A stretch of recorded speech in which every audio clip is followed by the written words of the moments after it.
They called her Juana la Loca, Joanna the Mad, a queen of Spain who wandered the countryside at night, clutching the coffin of her dead husband.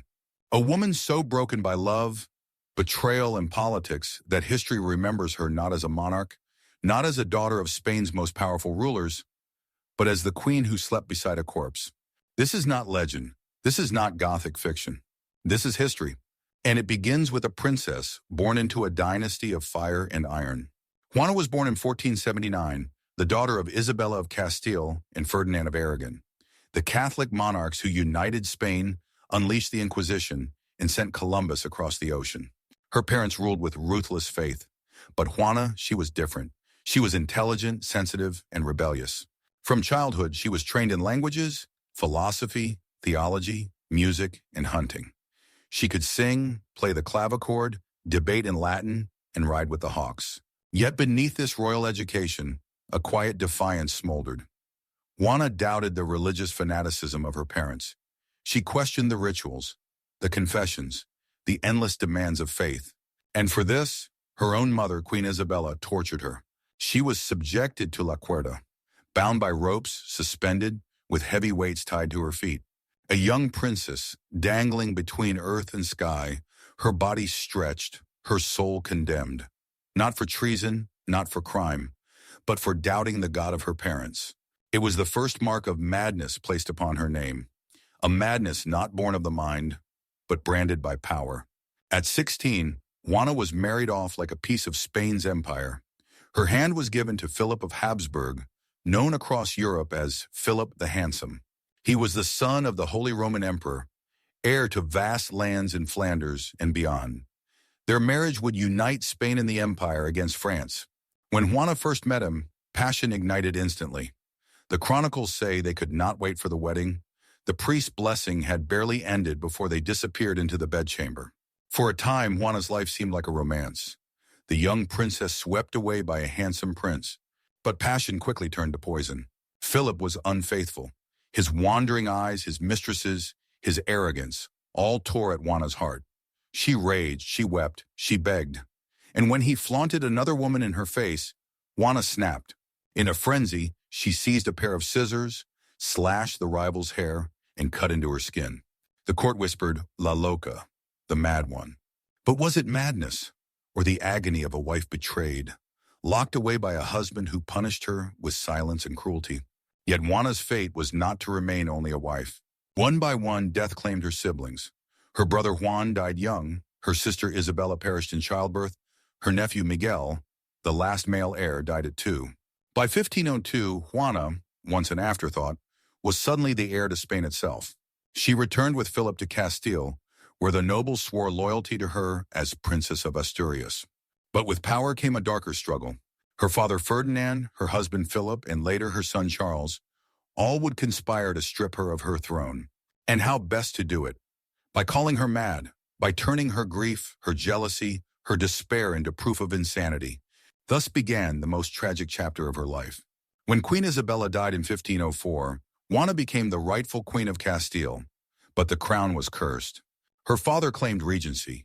Her husband declared himself king. Both men minted coins with their faces beside hers, each spreading rumors of her instability to justify their control. And then fate struck. In 1506, Philip fell ill. Some whispered poison. Within days, the handsome prince who had once stolen her heart lay cold and lifeless. He was only 28. For Juana, the world shattered. Pregnant with their 6th child, she clung to his body. She refused to let go. The coffin became her companion, her obsession, her prison of love. And so the Queen of Castile, heir to the mightiest dynasty of Spain, began her haunting descent. A queen who would sleep beside her husband's corpse, travel the countryside only at night to hide him from the eyes of other women, and drag his coffin across Spain as if love could defy death. This was not just a love story. It was the story of power, of a woman crushed between a ruthless father, a faithless husband, and a calculating son. And it is here, with a coffin in the dark Spanish night, that Juana's tragedy begins. The death of Philip should have ended the marriage. But for Juana, it never ended. She ordered that his coffin be kept near her, opened again and again so she could kiss the lips of her dead husband. Chroniclers wrote that she would not allow other women near him, even in death. At inns along the way, she refused to rest where nuns lived, fearing they might look upon Philip's body and desire him. Her procession through Spain was like something out of a nightmare.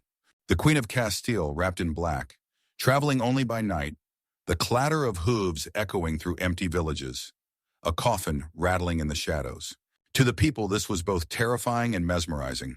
A monarch who treated death like a lover, a queen transformed into a ghost before she was even buried herself. But grief was not the only weight on Juana. Her father Ferdinand of Aragon returned, determined to seize control. He had always hated Philip, always distrusted the Habsburg claim. Now with Philip gone, Castile was within his grasp. Juana, however, was the legal queen. So what weapon could Ferdinand use to break her claim? The same one her husband had used before. Her madness. It began with small humiliations. Her attendants were ordered to record her moods, her tears, her words.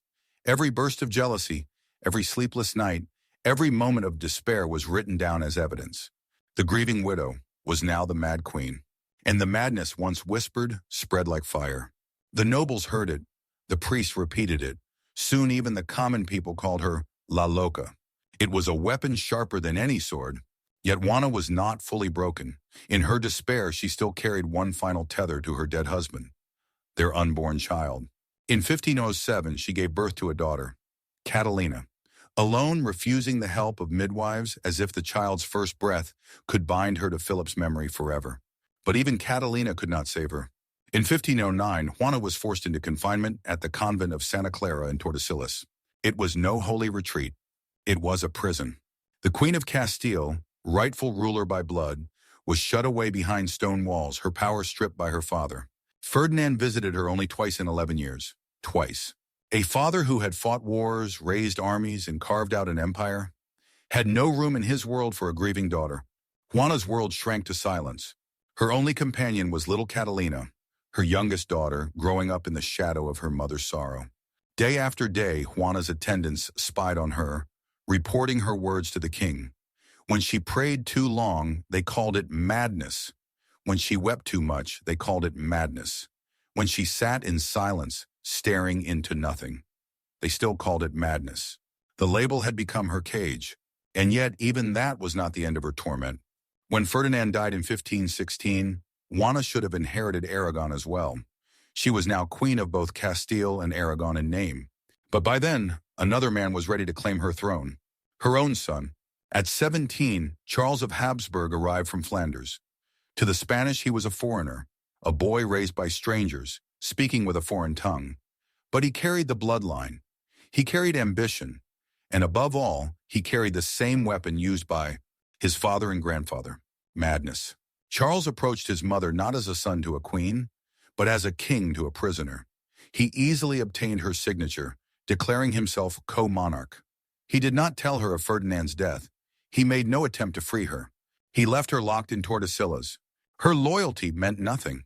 Even when rebels stormed the convent years later, begging her to bless their revolt against Charles, Juana refused.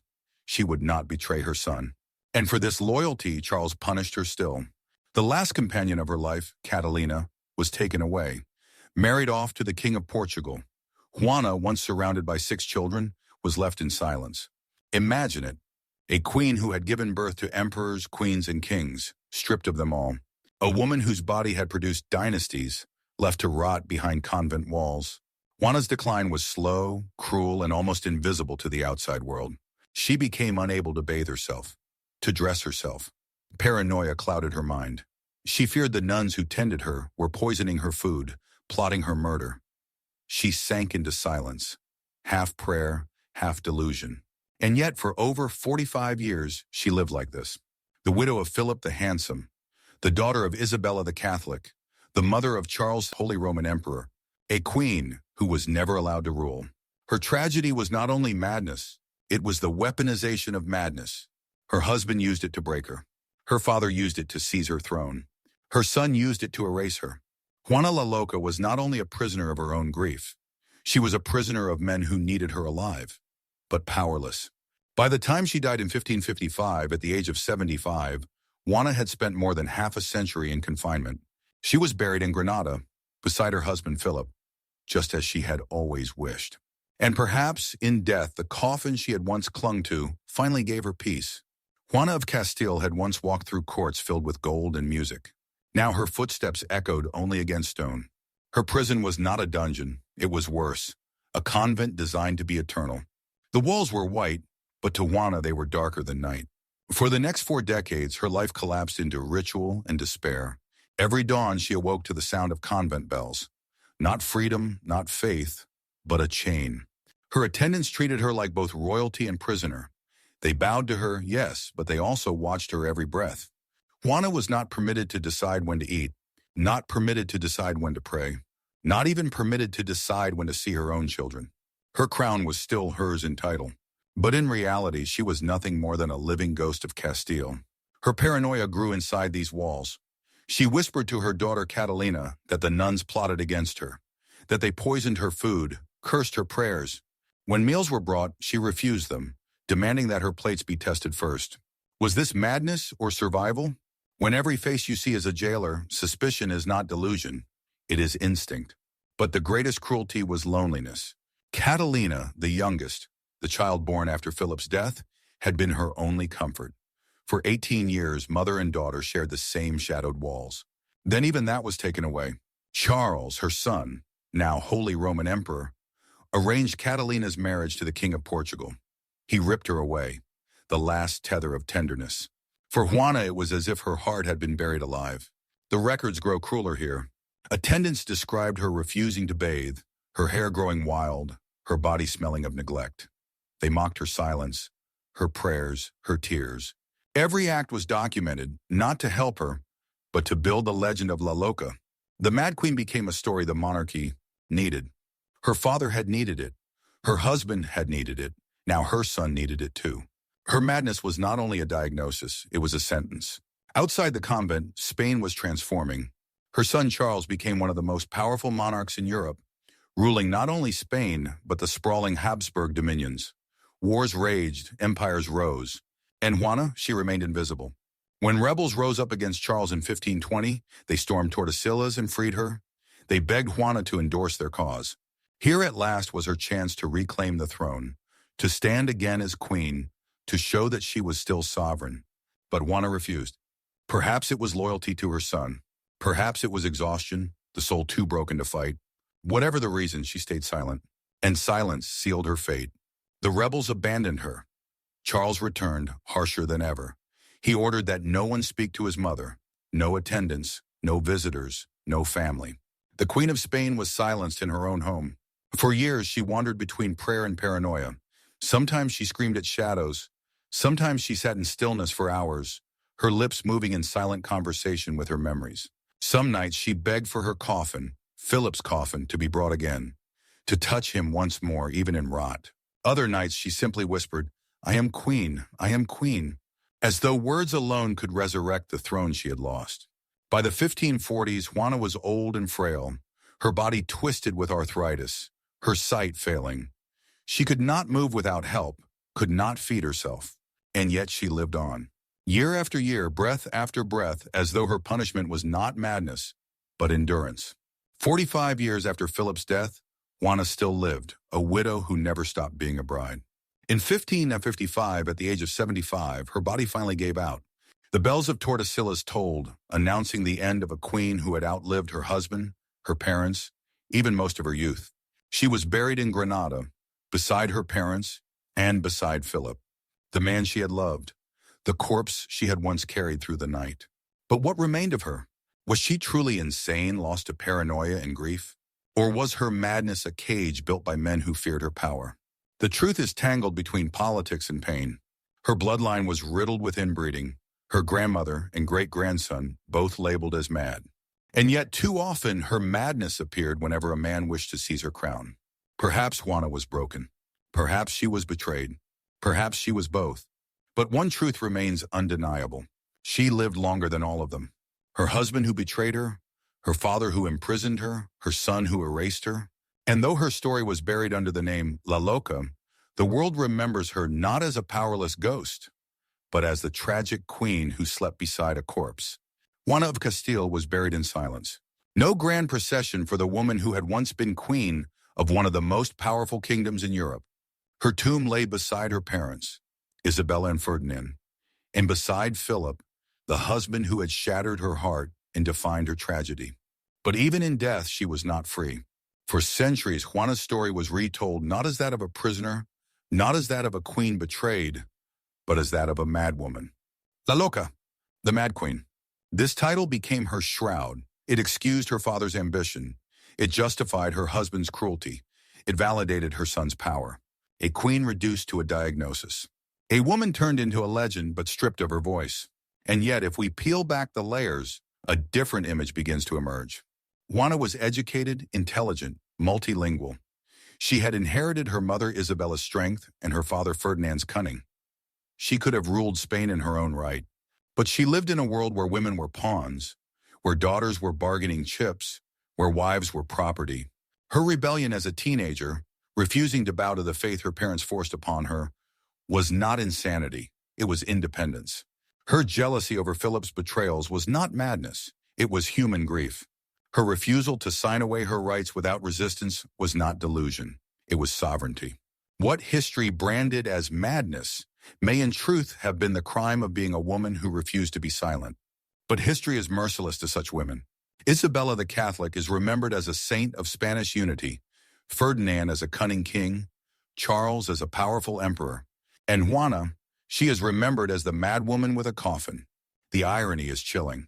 The men who twisted her story, her father, her husband, her son, each died decades before her. Juana endured. She outlived them all. Her life was a long crucifixion, a martyrdom not for faith, but for love. She was forced to carry her grief like a relic, branded insane because she refused to bury her heart with her husband. Even her death did not silence the whispers. Centuries later, her great-grandson, Don Carlos, another Habsburg prince labeled as insane, would die locked in a cell. The dynasty Juana had birthed was haunted by the very madness they accused her of. In truth, Juana's tragedy was not only personal, it was generational. It revealed the curse of inbreeding, the cruelty of dynastic ambition, the cost of empire. But beyond all politics, there remains an image too Gothic to forget. A queen in mourning robes, dragging her husband's coffin across Castile by night, opening it again and again to kiss a corpse that would never return her love. It is the image of obsession, the image of despair, the image of love so deep it becomes horror. For the people of her time, Juana was a warning, a cautionary tale of female hysteria. For us today, she is something different.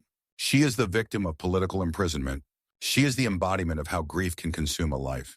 She is the mirror of every woman whose story was rewritten to make powerful men seem justified. The tragedy of Juana la Loca is not only that she lost her freedom, it is that she lost her story. Her voice was drowned out by chronicles written by men who feared her. Her grief was twisted into madness. Her passion was turned into perversion. And yet in the silence of her convent cell, she remained queen in her own heart. Even stripped of her throne, her crown, her children, she never stopped insisting, "I am queen." That whisper echoing through stone walls is her true legacy. As the candles flicker out in the chapel of Granada, one truth remains. Juana la Loca was not only a madwoman. She was a queen destroyed by the politics of men, consumed by grief, and immortalized in legend.